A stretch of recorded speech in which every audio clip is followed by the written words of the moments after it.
आजादी के पहले से देश की सबसे मजबूत पार्टी कांग्रेस मानी जाती है।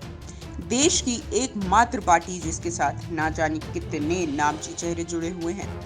ब्यूरोक्रेट से लेके बॉलीवुड, हर जगह के लोग कांग्रेस से जुड़े हुए थे। और जैसा कि हम सब जानते हैं कि काफी लंबे अरसे के लिए कांग्रेस ने देश का प्रशासन भी संभाला था और ऐसे संघ को सत्ता से हटाना कोई आम बात नहीं है। लेकिन फिर जब सत्ता में भाजपा आई तब पिछले 2 लोकसभा चुनावों से किसी और पार्टी का चयन नहीं हो पा रहा है। 2014 में भाजपा का मूल मंत्र ये था कि दूसरी पार्टियों की कमियां गिना के उन पर उंगली उठवाना। ऐसा नहीं है कि भाजपा को कोई टक्कर देने वाला विपक्ष नहीं है। बंगाल में दीदी के सामने भगवा टिक नहीं पाया था। केंद्र दिल्ली में भी भाजपा का हिंदुत्व का नारा दबा रह गया था। लेकिन जहां बात राष्ट्र की आ जाती है तो पिछले 2 चुनावों से भाजपा ही सत्ता में आ रही है और अब तीसरे की तैयारी में लगी हुई है। इस बीच जो सवाल उठता है वो ये है कि आखिर वो कौन सा मंत्र है जो भाजपा को कभी हारने नहीं देता। ये प्रश्न जब हमने अपने विश्लेषकों से पूछा तो आइए आपको सुनाते हैं उनका इस पर क्या कहना है। भारतीय जनता पार्टी के पास ऐसा क्या मंत्र है जो और किसी को जीतने नहीं देते? यदि इस बात पे बात करें तो ये बात बड़ी क्लियर है कि 2014 के बाद भारतीय जनता पार्टी की फिलॉसफी नहीं बदली। संघ एक वो गंगोत्री है जहां से बीजेपी निकलती है, तो बीजेपी की और संघ की विचारधारा अलग होगी, हो नहीं सकता।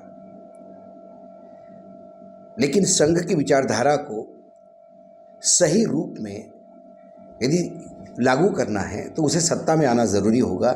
और एक सत्ता में आने का नया मंत्र 2014 से ज़रूर नरेंद्र मोदी जी के आने के बाद एक मिला है भाजपा को, और वो है कि इलेक्शन पूर्ण रूप से एक मैनेजमेंट के तरह मैनेज किया जाता है। पहले इलेक्शन एक राजनीतिक प्रतियोगिता हुआ करती थी जिसमें अलग अलग विभिन्न राजनीतिक दल अपनी मैनिफेस्टो देते थे, अपने किए हुए काम विरोधी बताते थे कि इन्होंने कितनी गड़बड़ की, और फिर जनता तय करती थी कि सही कौन और गलत कौन।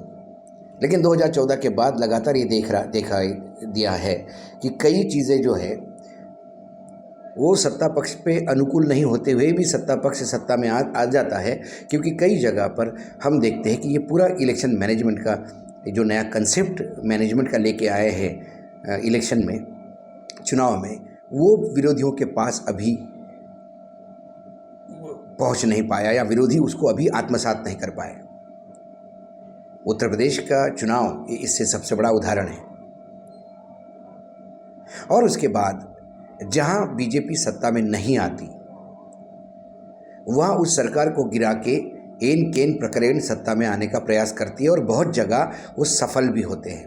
1 या 2 जगह छोड़ दी तो बाकी हर जगह बीजेपी ने वो प्रयास, जिसे ऑपरेशन कमल कहते हैं हम लोग, वो करके वो आते हैं सत्ता में।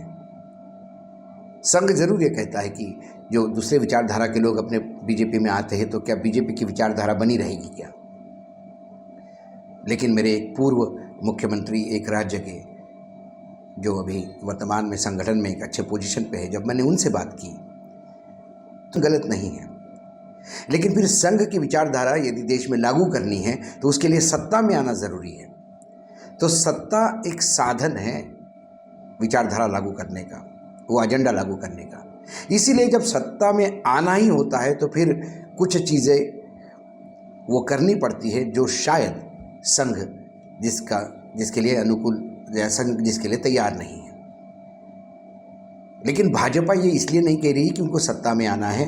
उनको भाजपा का और संघ का गोल एक ही है कि हमें कैसे भी करके संघ का वो जो एजेंडा है वो देश में लागू करना है। उसके बाद जो विपक्ष है उनकी एकजुटता ना होने देना, विपक्ष का जो मत है उसको इस हिसाब से विभाजित करना कि 35% 32% पे भी आप सत्ता में आ सकते हैं। वैसा देखा जाए तो वर्तमान में केंद्रीय यदि सरकार केंद्रीय चुनाव या लोकसभा के चुनाव के हिसाब से देखा जाए तो 30-35% यदि बीजेपी को मतदान मिलता है तो इसके मायने ये है कि 65% मतदाता बीजेपी के खिलाफ है। लेकिन वो इतने बुरी तरह से बटे हुए हैं कि बीजेपी 300 से ज़्यादा सीटें लेके एक अभूतपूर्व मेजॉरिटी के साथ लोकसभा में स्थापित है।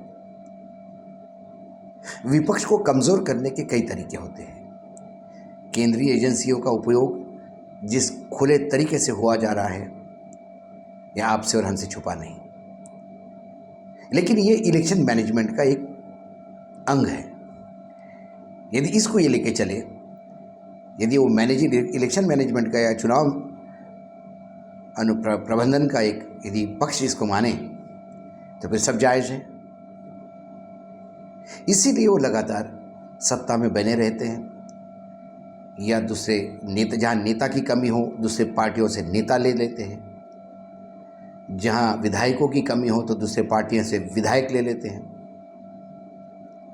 जहाँ मुद्दों की कमी हो तो दूसरे पार्टियों से मुद्दे ले लेते हैं, जहाँ कार्यक्रम की कमी हो तो पुरानी सरकार के कार्यक्रम नए प्रारूप में अब नए नामों के साथ लाकर वाही लूटते हैं। एक ऐसा प्रचार तंत्र साथ में चलता है कि जो गलत को गलत कहने पे राष्ट्रद्रोही घोषित करवाते हैं और गलत को सही करने में पूरा तंत्र लगा जाता है। एक झूठ बार बार जोर से बोलो तो सच लगने लगता है। इसका यदि मूर्तिमंत उदाहरण कोई है तो वर्तमान की केंद्र सरकार है, जो प्रधानमंत्री ने बड़ी ही खूबसूरती से बढ़ती हुई महंगाई का ठिकरा राज्य सरकारों पे फोड़ा और राज्य को कहा कि आप टैक्सेस घटाइए, जबकि टैक्सेस सबसे ज़्यादा बढ़ाए हैं केंद्र सरकार ने। लेकिन जब प्रधानमंत्री बोलते हैं और फिर एक पूरा प्रचार तंत्र साथ में चलता है कि जो लोग ये कहते हैं कि यदि 29 लाख करोड़ रुपए पेट्रोलियम के टैक्सेस से जमा किए केंद्र सरकार ने, फिर इतने लाख करोड़ रुपए योजनाओं पे, इंफ्रास्ट्रक्चर, सब्सिडी पे खर्चा भी किया है, तो क्या यूपीए सरकार में योजनाएं नहीं चलती थी इंफ्रास्ट्रक्चर की? उतना खर्चा जितना वर्तमान सरकार कर रही है उतना पुरानी सरकारों ने भी किया है। लेकिन उन्होंने आय के स्रोत जो है वो अलग अलग जगह से लिए हैं, ना कि पेट्रोलियम के से। तो जब आपके पास पैसा नहीं होता है तो आप कर्जा लेते हो। वर्तमान सरकार के पास भयानक कर्जा है। जितना कर्जा हमने पिछले 47 साल में 75 साल में नहीं लिया, उतना मात्र 8 साल में वर्तमान सरकार ने 2014 तक 1947 से लेकर जितना कर्जा था 58 लाख करोड़ रुपए देश पे, वो वर्तमान सरकार ने मात्र 2014 से 22 तक 21 दिसंबर 21 तक 78 लाख करोड़ लेकर देश पे कर्जा 124 लाख करोड़ बनाया है। फिर ये सवाल को जवाब कोई नहीं देता। इसलिए एक प्रचार तंत्र, इलेक्शन का मैनेजमेंट, विरोधी पक्षों को, विरोधी जितने भी हैं पक्ष, उनको उनका बंटवारा और उनको डिमोरलाइज्ड करना, हतोत्साहित करना एजेंसी का उपयोग करके, ये तमाम हथकंडे हैं जिससे बीजेपी लगातार सत्ता में बनी रहती है और यही मंत्र है जो बीजेपी में सत्ता में बनाए रखता है। और आप हमसे जुड़े रहने के लिए सब्सक्राइब करें YouTube पर, फॉलो करें Twitter पर और लाइक करें Facebook पर। और ज्यादा जानकारी के लिए आपको टाइप करना होगा सिर्फ न्यूज़ नशा।